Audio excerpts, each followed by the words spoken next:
This is the property line. That pump house is on my side. That wellhead's been there 50 years, ma'am. It ain't moving. We'll see about that. I have the records.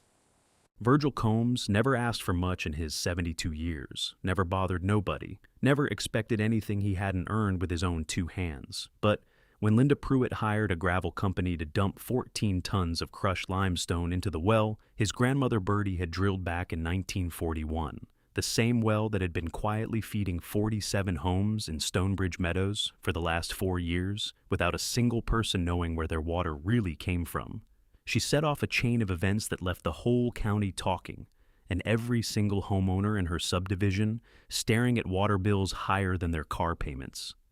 The thing about Virgil is that he was a man built for the Oklahoma prairie, tall and rangy, with a sunburned face creased like a road map of every season he'd lived through.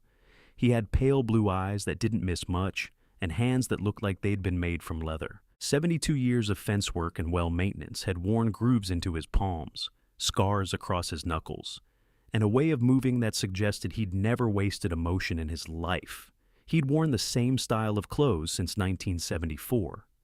Faded denim overalls over a white undershirt, scuffed brown cowboy boots with worn heels, and a straw hat with a curved brim that had faded from tan to nearly white from the sun. His jaw always had silver stubble on it, and he shaved maybe once a week whether he needed to or not. He had the kind of presence that didn't demand attention, but commanded it anyway, the way a quiet tree commands respect just by standing there for 100 years. His voice was low and measured, the kind that made people lean in to listen, and he smiled maybe once a week too, but when he did, it was the real thing. The Combs homestead sat on 40 acres of flat prairie in Grady County, Oklahoma. This was the kind of land that broke people who didn't understand it. It was hot and dry and windy, with dust that got into everything and stayed there.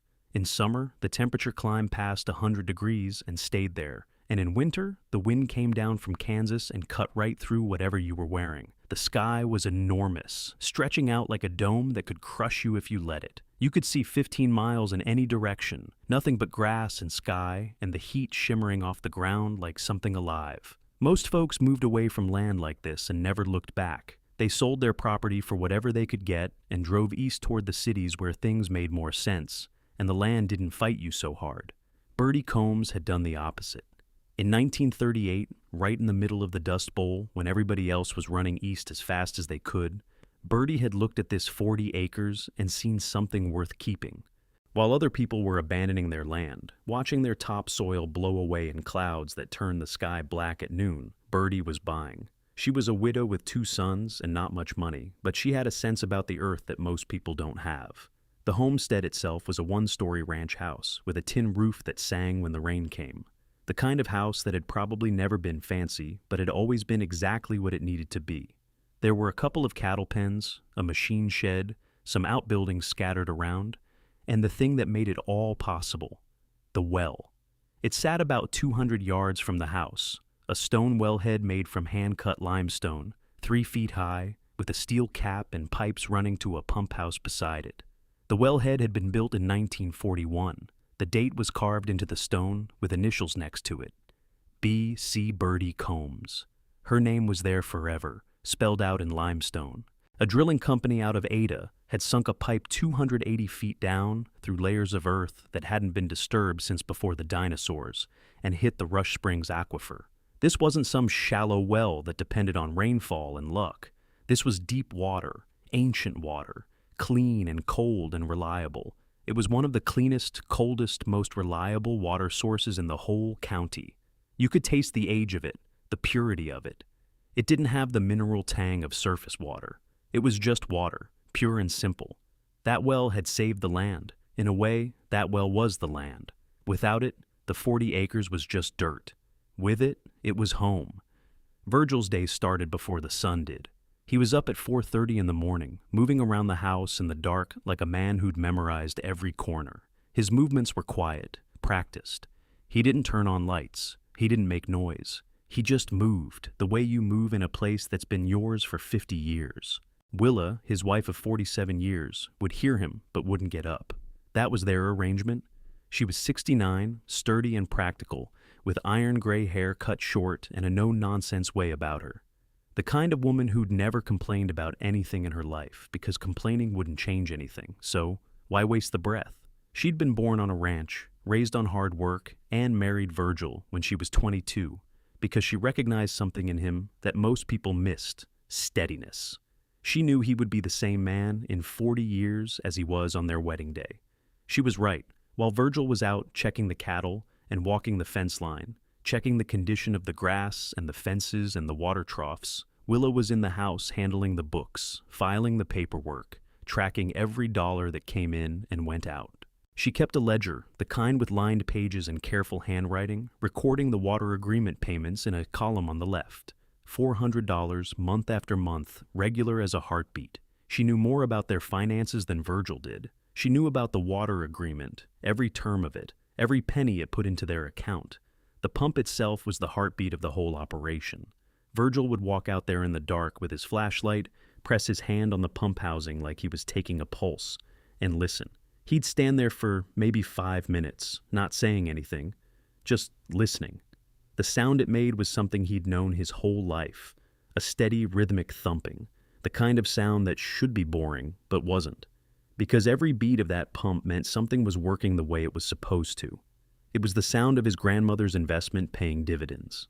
It was the sound of water coming up from deeper than anybody could dig, from a place that was so reliable it had never failed a single day in 85 years. Not once. Never in all that time. In a world that changed constantly, where people left the land and the government changed policies and the weather did whatever it wanted, the pump kept going. That was faith in a machine. Their grandson Jake visited in the summers, 11 years old, all elbows and curiosity, the kind of kid who asked questions about everything and listened to the answers. Virgil taught him how to read the pressure gauges, how to understand what the numbers meant, how to listen to what the pump was trying to tell you. This wasn't a lesson from a book. This was Virgil passing down knowledge the way it had been passed down to him. "Listen," Virgil would say, and Jake would press his ear against the metal and nod like he was hearing ancient secrets. The vibration would come through the metal into his bones, and his eyes would get wide. Virgil would point at the ground and say, 280 feet down, Jake. That water's been sitting in that aquifer for 5,000 years. Maybe 10. We're just borrowing it for a while, and then it goes back." Jake would look down like he could see through the earth to that ancient water below, like he could somehow sense it there in the darkness, waiting, patient. Something in his face would change, like he understood that they were part of something older than themselves, that they weren't the important ones. The water was important. The aquifer was important. They were just the stewards for a little while. This was the world Virgil lived in. It was a world that made sense. The land did what it did. The pump did what it did. The water rose up when you asked it to. This was a world that could be trusted. 4 years ago, before Stonebridge Meadows existed, there had only been Frank Jessup and his ranch spread across the rolling country to the north. Frank had been a cattleman like Virgil, but he was older, tired, and when a developer named Gary showed up from Oklahoma City with a checkbook and a clipboard full of plans, Frank decided he was done. The sale happened in 2 weeks. Within a month, equipment was moving in. Within a year, the road had been paved and Stonebridge Meadows had been born. 47 residential lots, each one a quarter acre, each one with a new house that looked almost identical to all the others, sitting in neat rows like they had been assembled from a kit. Gary, the developer, was a sharp man with a tie and a cell phone who'd looked at the problem of water infrastructure and done the math. Running a municipal water line from the county system would cost $1.2 million. The math on that was simple. $250,000 per 25 houses. That would eat up all the profit margin on the whole subdivision. He didn't want to pay $1.2 million. He wanted those 47 houses to sell fast and for him to make money and move on to the next development in the next county. The houses would look good, the infrastructure would be functional, and he would be 5 states away before anyone had problems. So he did something that was reasonable if you didn't think about it too hard. He drove out to Virgil's place one afternoon in a shiny pickup truck, pulled up to the house, and knocked on the door. Virgil and Willa invited him to sit on the porch, the way you do with strangers in Oklahoma, because you never know who might need hospitality. Gary sat in a wicker chair that had probably been on that porch for 30 years, and he said, What if we ran a line from your well to feed the subdivision, installed a pump station, and paid you $400 a month for the privilege? He said it like he was offering Virgil a gift. Virgil had thought about this. It wasn't a complicated decision. He stood up from the wicker chair, thanked Gary, and said he'd talk to Willa. That was how Virgil did things. He didn't make decisions by himself. He discussed them. That evening, sitting on the porch as the sun went down and the heat of the day finally started to ease up, Virgil and Willa talked about it. Water was meant to be shared. Bertie had believed that. She drilled that well in the middle of hard times because she understood that water was the most important thing, and you didn't keep it to yourself. The well produced more than they could ever use. They used maybe 300 gallons a day for the cattle in the house. The well could push 5,000 gallons a day without straining. $400 a month was helpful. And it was honest work his grandmother's well was already doing. Virgil said yes. They'd signed papers. A pump station was installed at the edge of his property. Concrete and steel, painted red to ward off rust. Pipes were run north toward Stonebridge Meadows, buried 2 feet down so the frost wouldn't break them. And for the next 4 years, the well had quietly fed 47 homes. The homeowners of Stonebridge Meadows had no idea. They turned on their taps and the water came out cold and clean. And they paid their HOA fees, and they never thought for a second about where it was really coming from. To them, the water was just there, like electricity and gas. It was part of the infrastructure of their suburban life. They didn't know that the person feeding them was a 72-year-old man in overalls checking gauges at 4 in the morning. Tell us in the comments where you're watching from today. And if you're new to the HOA Trap, hit subscribe, because this story is proof that some things run deeper than a clipboard and a set of bylaws. Then Linda Pruitt moved in. She arrived in a white Mercedes SUV on a Saturday afternoon in spring. Windows tinted so dark you couldn't see inside. Tires that cost more than Virgil's monthly water payment. She was in the middle of a real estate transaction with a man named Daryl Pruitt, who was quiet and 60 years old, and had made money in oil services in Tulsa before his first marriage fell apart. Daryl had wanted a fresh start. He'd bought the biggest lot in Stonebridge Meadows, the one that sat at the highest point, so the house could look down over all the others. Linda was 56, with bleached blonde hair that was always blown out and styled like she was going to a television appearance every single day. She had a bright red blazer that she wore everywhere like a uniform, the same brand, the same color, like she was brand managing herself. White pants, beige heels, a watch that caught the light. She had an energy that made people around her tired just by being in the same room. It was the energy of someone who needed to be the most important person in whatever space they occupied. She moved in on a Saturday, and by the following Thursday she was asking to be on the HOA board. By the 8th month, she was president. Nobody voted against her. It wasn't that they thought she'd be good at it. It was that resisting her took more energy than agreeing, and they were tired. She ran the HOA like a business she owned personally, which was not correct, but it was how she operated. She made decisions that were supposed to be made by the board. She sent letters signed by the association that were really just signed by her, telling people to paint their fences, remove their lawn ornaments, park their cars in their garages. The first time Virgil heard about her concerns was in a letter that arrived on official HOA stationery, the kind with the little subdivision logo printed at the top. It was addressed to the owners of the property south of Stonebridge Meadows, which meant Virgil and Willa. It was from Linda Pruitt, HOA president. Virgil opened it at the kitchen table and read it without changing his expression. Willa read it over his shoulder. The letter began with those 5 words that would echo through this whole story. The association has determined. The association had determined, it said, that the visible industrial equipment on the property in question was creating a negative aesthetic impact on the community and reducing property values. This was not a small thing, the letter suggested. Property values were sacred. The look of the neighborhood was sacred. And Virgil's pump house was destroying both. The association requested that the equipment be screened, removed, or relocated within 30 days. 30 days. Like, that was a reasonable amount of time to move something that had been there since before Linda Pruitt was born. The equipment in question was the pump house and the wellhead that had been there since before Linda Pruitt's parents were born. Virgil read the letter once and set it on the kitchen counter. His face didn't change. He folded it carefully, exactly in thirds, the way you'd fold a letter you were going to keep. Willa read it and shook her head, and her jaw got tight. She doesn't know what that well does, Willa said. It wasn't a question. It was a statement of fact. Virgil nodded. She will, he said, in that way he had of saying something that sounded simple but carried a lot of meaning underneath it. Like he was predicting something, or maybe just accepting something that was going to happen whether he wanted it to or not. Willa looked at him. And when she does? Virgil didn't answer right away. He looked out the kitchen window toward where the wellhead stood in the dark. Then she'll understand why you don't mess with what keeps a place alive. Linda, however, did not yet know. Linda knew only that every time she drove past that property with her husband Daryl, she saw what looked like a junkyard. There was the pump house, which was a concrete structure with weathered wooden trim and equipment bolted to its side. The paint was peeling in places. The roof had a slight sag to it. There were pipes and gauges and valves, complicated-looking things that she didn't understand and didn't want to understand. None of it matched any aesthetic that Linda had imagined when she'd chosen Stonebridge Meadows as her new home. She'd imagined a place that looked like it came out of a catalog, perfect and quiet and controlled. This property looked like someone lived there. It looked used. The fact that it fed her water didn't occur to her for 1 second, because Linda lived in a world where water came from a tap, and that was the whole story. Water appeared, you used it, you paid a bill. The middle part where the water actually came from was not her concern.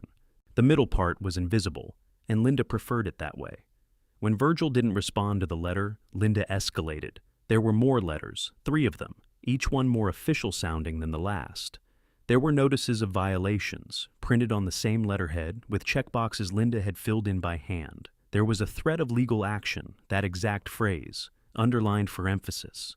Linda took photographs of the wellhead with her iPhone, standing at the property line and getting angles that made the pump house look as industrial and out of place as possible. She brought them to a county board meeting, printed them out in color on glossy paper, and presented them to the county commissioners like she was presenting evidence of a crime. She talked about property values and how they decreased when people saw infrastructure that looked industrial. She talked about community standards and what kind of example it set for the neighborhood. She talked about accountability and how property owners needed to be held to the same standards as everyone else. The commissioners listened politely, because that's what commissioners do, but nobody was impressed. The county inspector came out a week later. The county inspector came out. His name was Roy Sizemore, and he was a lean, quiet man with a clipboard and a pen who'd inspected wells in Grady County for more than 2 decades. He walked the property, checked the paperwork, examined the pump system, and told Linda that everything was up to code and properly maintained. The wellhead was actually a historical structure. The pump was in good condition. There were no violations. Linda was not satisfied with this answer. In the diner on Main Street, where Virgil stopped for coffee sometimes in the morning, people were talking about her. The diner was small, the kind of place that had probably been there for 40 years, with a counter and booths and coffee that was always too hot and tasted like it had been brewed at 5 a.m. and kept on the burner. "She's going after Virgil's well," Harlan Akers had said, shaking his head in disbelief. Harlan was 74, ran the hardware store, had known Virgil since they were kids riding bikes on dirt roads in the time before the subdivision existed. He was the kind of person who knew everything that happened in a county because people told him things while they waited in line to buy nails or paint. That well's been there since before the war. That well feeds the whole subdivision, and she doesn't even know it. He'd laughed a quiet laugh, the kind that suggested he'd seen foolish things before and knew better than to be surprised by human nature. Buried her own water supply. Literally. That's what she's trying to do. But Virgil didn't laugh. He maintained his pump the way he always did. He kept his pressure gauges clean and his records organized. He checked the system twice a day. He didn't respond to the letters. He didn't go to the board meetings. He didn't make a fuss. He just waited, because he was a man who understood that sometimes when people were wrong, you just had to let them be wrong for a little while until the world showed them what reality actually was. Linda was not a patient person. She wanted the wellhead gone, and when official channels didn't work, she decided to handle it herself. The opportunity came on a Tuesday in July, when Virgil and Willa drove to Oklahoma City for a livestock auction. They left that morning at 5 a.m. and planned to be back by Thursday evening. Jake was visiting, but was staying with his parents that week, so the property was empty. The cattle were in the south pasture. The house was locked. The only thing moving out there was the wind. Linda made a phone call to a gravel company, not a local one, but a company from 2 counties over out of Kingston, because she knew that nobody local would do what she was about to ask. Local people would ask questions. Local people knew Virgil. Local people would have said no. She told the dispatcher that she owned the property in question, that she was the owner, and she wanted decorative landscaping installed, told them to haul in decorative landscaping rock, white and tan pea gravel, the kind that looked expensive and carefully chosen. She told them to focus especially on covering up the industrial equipment that was visible from the road. She was very specific. She wanted the pump house hidden. She wanted the pipes covered. She wanted it completely transformed into something that looked intentional, like a decorative feature instead of what it was. She said she wanted it completely hidden by the time her neighbors drove past, by the time people came home from work on Wednesday afternoon and evening. She said she didn't want to see 1 inch of that old equipment from the road.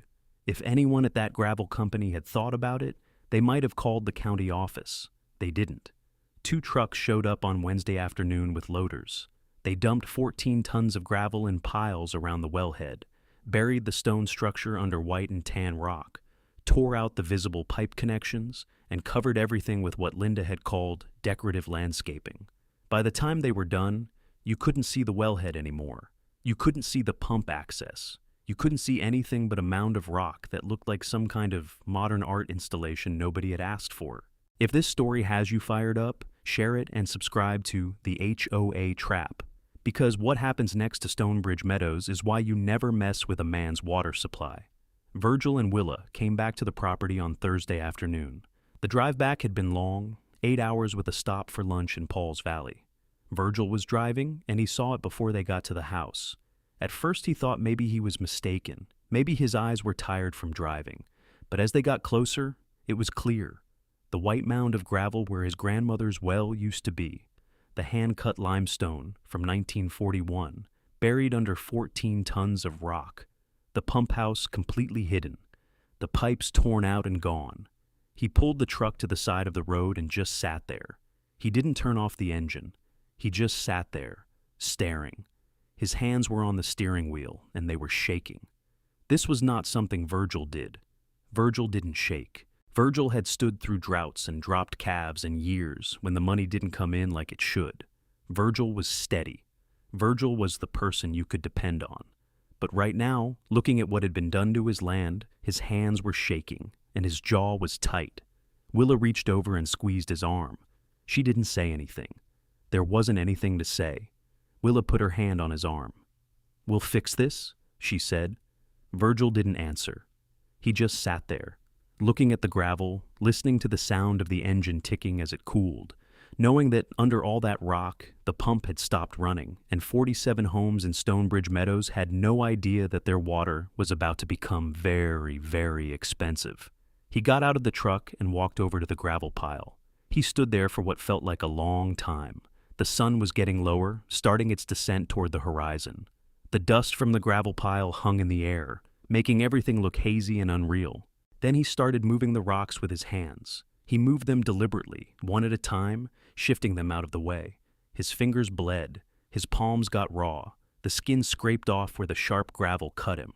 Willa brought gloves from the truck, work gloves, but he kept working without them, like he needed to feel what he was doing, like his hands had to understand the damage. The stone wellhead emerged from the gravel like an artifact being excavated from a tomb, the limestone darkened by the dust and the moisture. The carved initials BC still visible, but covered in grit. The pipes were torn, wrenched out of their connections. The seals were broken, shattered by the force of the gravel being dumped on top of everything. The pump housing was exposed to the air and covered in dust and small stones. By the time Virgil got down to the pump connections, kneeling on the ground, running his damaged hands over the torn pipes, it was clear that this hadn't been an accident or vandalism. This had been purposeful. This had been intentional. This had been planned by someone who'd known exactly what she was doing or had decided not to care. The pump connections were cut, not just damaged, but actually cut with a torch or a grinder, so they couldn't be reconnected. Whoever had done this had made sure it couldn't be fixed quickly. Within 6 hours of the well being capped, water pressure started to drop across Stonebridge Meadows. At first, residents thought it was a minor pressure fluctuation, the kind of thing that happens sometimes in small towns. But by evening, some homes had no water at all. Others had a thin trickle that barely filled a glass. People were calling the HOA. People were calling Linda. Linda was calling the water department. The water department had no idea what was going on. The backup municipal connection, which had been installed when Stonebridge Meadows was built, was only designed for emergency supplemental use, not primary supply. It had been fed through a metering system that was set for low volume. When they rerouted the whole subdivision's water demand through that line, the system couldn't handle it. Usage spiked. The pump worked overtime. The pressure dropped further. By the next morning, they had to install additional temporary pumps just to get people basic water service. And the rate for that emergency water from the municipal system was 5 times what they had been paying before. The first water bills arrived at the end of the month. A household that had been paying $45 a month for water was now looking at $220 to $280. Some of them were looking at $300. There were 47 homes in Stonebridge Meadows, 47 households, all of them shocked, all of them calling Linda, all of them wanting to know what had happened. Linda didn't understand it either at first. She had no idea that the well fed her neighborhood. In her mind, the well was a nuisance that she'd removed. The water situation was some other problem, something the water department should have handled already. She couldn't connect the dots because she'd never known what the dots were. If you're watching the HOA Trap right now, hit that like button. It's free, takes 1 second, and helps this story reach more folks who have had somebody try to bury something that wasn't theirs to touch. Roy Sizemore from the County Water Board showed up on a Monday morning with his clipboard and his pen. He was a lean man with a serious face, the kind of person who had seen water problems come and go in a county and understood the stakes. He traced the drop in water pressure to its source methodically, checking pump output and line measurements, looking at the numbers and understanding what they meant. He followed the supply line backwards through Stonebridge Meadows, underground pipes that ran under the perfect yards and the identical houses, and found where it connected to the main feed. That main feed came from a pump station on Virgil's property. That pump station fed into a well that was buried under 14 tons of gravel. When he arrived at the property, Virgil was there trying to move rocks with his bare hands, his fingers bleeding. Sizemore walked over to Virgil, who was in the process of carefully removing rocks by hand, and said, "Mr. Combs, you mean to tell me that well has been feeding 47 homes for 4 years?" Virgil stood up, his hands raw and bleeding, and nodded. "Yes, sir," he said, and she buried it. Sizemore's face went still, not angry, but still in the way that suggested he was recalibrating his understanding of everything that had happened. "Do you have any documentation of that arrangement?" Sizemore asked. Virgil walked into the house and came back with a folder. Not a fancy folder, just a plain manila folder from the office supplies at the hardware store, the kind Willa had bought because it was practical and did the job. Inside was the written agreement, signed and dated 4 years ago, both parties' signatures in ink. Inside were monthly payment records, going back 48 months, recorded in Willa's neat handwriting, every $400 noted, every month accounted for. Inside were technical specifications for the pump station and the water line, the engineering drawings that Gary had done, the pressure specifications, and the volume calculations. Inside was a 4-year history of a quiet man keeping his word, maintaining an aquifer, and feeding his neighbors without them knowing. No complaints, no missed payments, no calls asking for more money or threatening to shut it off. Just steady, reliable service. The kind of service that was so good nobody noticed it was happening. Sizemore read through the documents while Virgil watched him. When he was done, Sizemore said, "I'm going to need to make some phone calls." The emergency HOA meeting happened 2 days later in the Stonebridge Meadows clubhouse, which was a small building that smelled like new carpet and coffee, the kind of building that had been designed to look important, but was basically a large room with folding chairs and a podium. Every homeowner who could make it came. Some of them had left work early. Some of them had brought their teenagers home from school. They were worried. Their water pressure had been low for days. Their bills were going to be shocking when they arrived. They wanted answers. Linda was there, sitting at the front table next to the other board members, who all looked like they wanted to be somewhere else, like they'd suddenly realized they'd made a mistake electing her president and it was too late to take it back.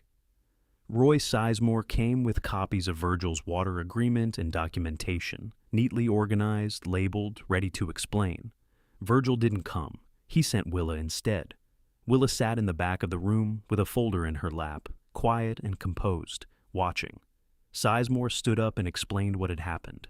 The well that fed the community, the agreement that had been in place for 4 years, the pump that was buried under gravel, the municipal backup system that was never designed for primary use, the cost structure that had shifted from a flat, low-cost well feed to emergency premium municipal water.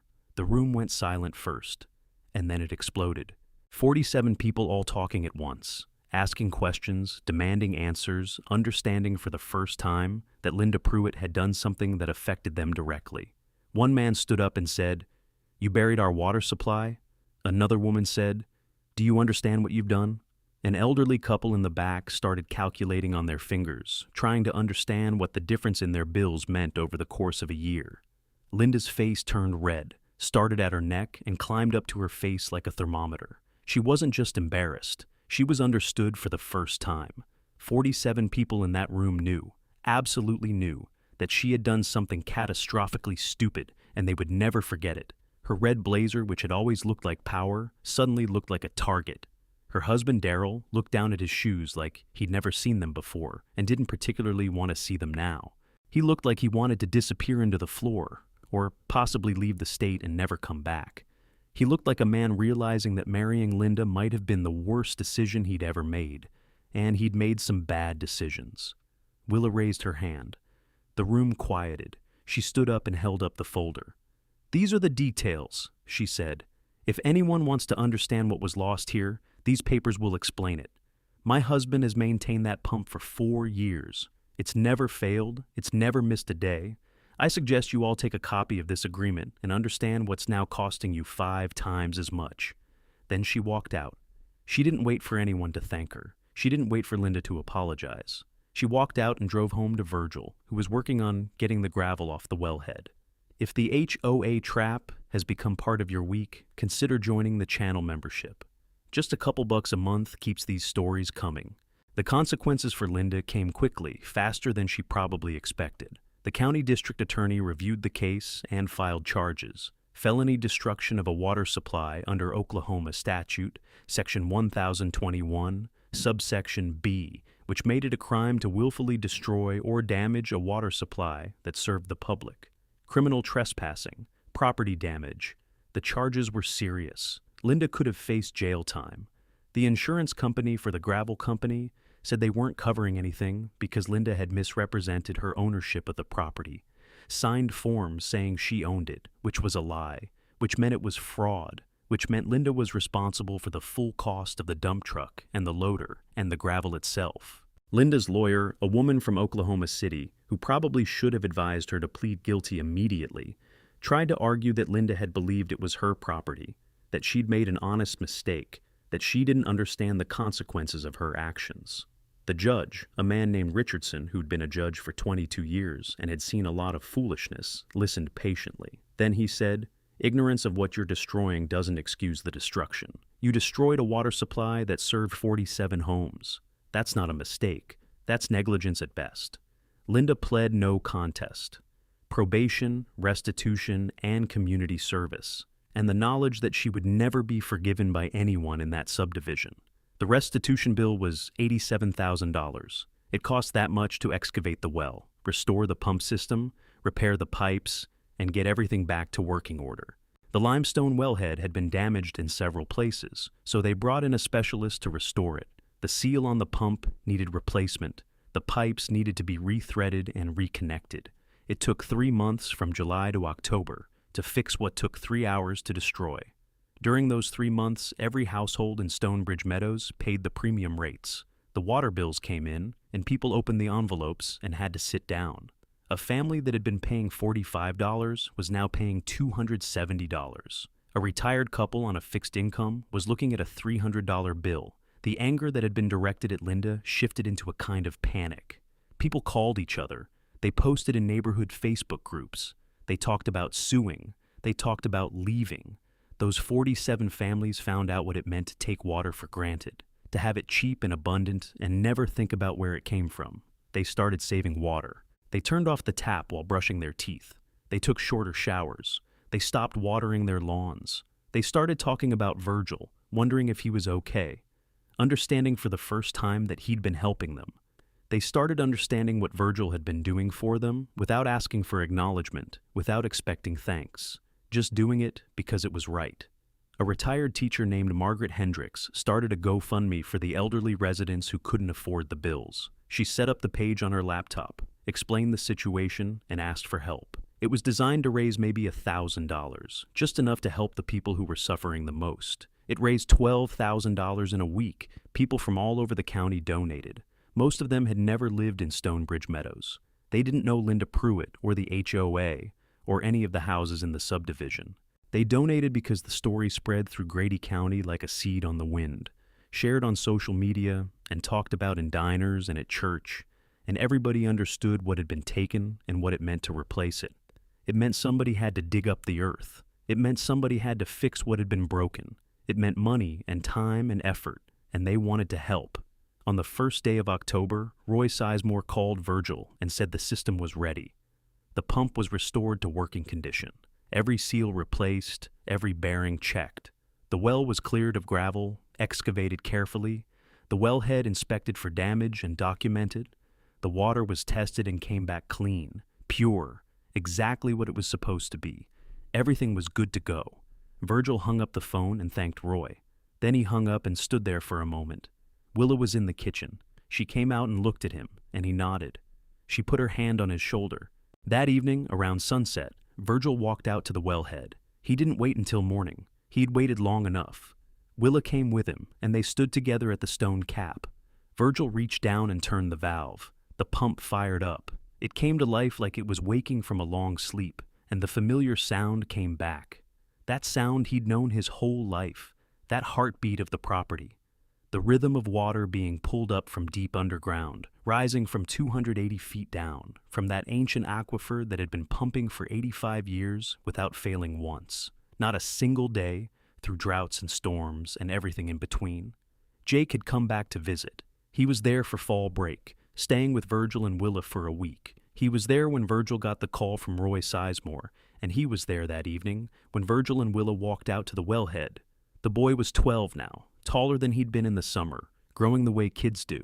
Virgil had told him what happened, in the simple way Virgil explained things, without anger or blame, just the facts. Someone had covered up the well, and people at the county had fixed it. Jake had nodded like he understood, because he did understand. He understood that people did things sometimes that didn't make sense, and you had to fix them. He was there when Virgil fired the pump up. The boy pressed his ear against the metal and heard the water moving, heard the pressure building, heard the sound of life coming back to the land. The vibration came through the metal, into his bones. "Grandpa," he said, his ear still against the pump housing, "it's working again." Virgil nodded and put his hand on the boy's shoulder. "It never stopped working," he said. "It just needed to be uncovered." The HOA renegotiated the water agreement after Linda's criminal case settled. The new agreement was different. The monthly rate went up to $600, more than what the old system was costing Linda in restitution. But the subdivision understood now what they were paying for. The homeowners association took over maintenance of the pump station themselves, hiring one of their own to check it twice a month and keep records. Virgil showed them how to read the gauges, how to check for changes in pressure or temperature that might signal a problem. He taught them what to listen for, what the different sounds meant, how to understand the language of the pump. He came out on a Saturday afternoon and spent 3 hours showing them everything. He didn't charge for the lessons. He didn't ask for anything extra. The water was back. That was enough. The subdivision learned. The people who lived there understood now that infrastructure wasn't magic. It was work. It was maintenance. It was someone paying attention. Linda's house went up for sale in November. Daryl had apparently filed for divorce because nobody saw him at the property anymore, and the papers showed up in the courthouse records.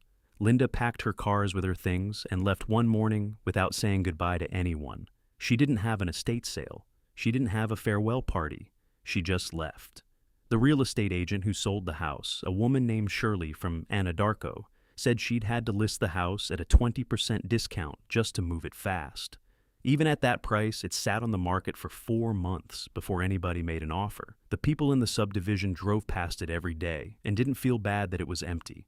Nobody in the neighborhood went to her going away. Not one person. Not even Daryl, who'd called to say he was sorry, who'd approached Virgil at the grocery store in town and apologized personally, shaking Virgil's hand and not looking him in the eye.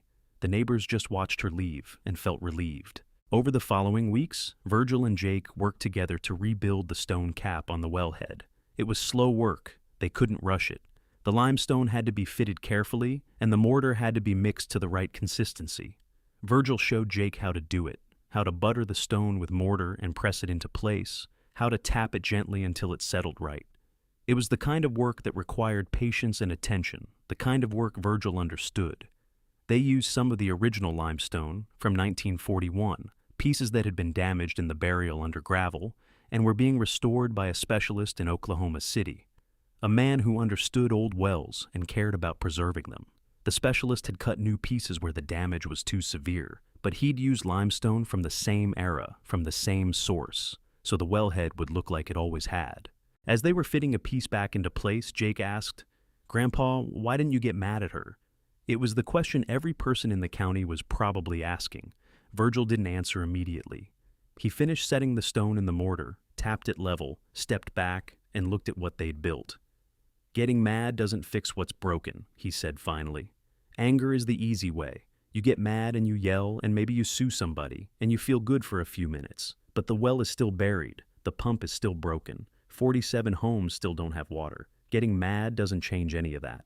He pointed at the wellhead, at the stone they'd just set. "Fixing what's broken fixes what's broken. That's the only thing that works." When it was done, Virgil had a brass plaque made. He bolted it onto the restored stone cap. It read, "Virgil Combs, 1941. She knew where to dig." The date of restoration was added below it in smaller letters.